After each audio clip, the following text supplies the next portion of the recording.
പ്രശസ്ത തീർത്ഥാടന കേന്ദ്രമായ കോലാഹലമേട് തങ്ങൾപ്പാറ ഈ വർഷത്തെ ആണ്ട് നേർച്ച ഭക്തിസാന്ദ്രമായ ചടങ്ങുകളോടെ നടന്നു. വിശ്വാസികളുടെ വൻ പങ്കാളിത്തം കൊണ്ട് ശ്രദ്ധേയമായ ചടങ്ങിൽ പ്രമുഖ പണ്ഡിതരും സാമുദായിക നേതാക്കളും അണിനിരന്നു.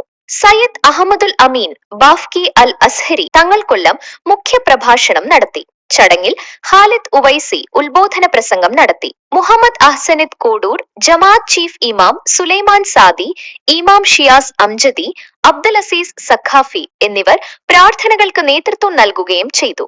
ജമാഅത്ത് president PY Abdul Latheef, secretary Finosh Parakkal Abdu ആലസമ്പാട്ടെ, ഖാലിദ് സഖാഫി, ഷാജി കല്ലുപുരയ്ക്കൽ, കമ്മത്ത് പാലമട നേതൃത്വം നൽകി. ആത്മീയ സംഗമത്തിനൊപ്പം നടന്ന അന്നദാനത്തിലും നേർച്ച വിതരണത്തിലും നാടിന്റെ നാനാഭാഗങ്ങളിൽ നിന്നുള്ളവർ പങ്കുചേർന്നു. സമാധാനത്തിന്റെയും സഹോദര്യത്തിന്റെയും സന്ദേശം വിളിച്ചോതിയാണ് ഈ വർഷത്തെ തങ്ങൾപ്പാറ ആണ്ട് നേർച്ച സമാപിച്ചത്.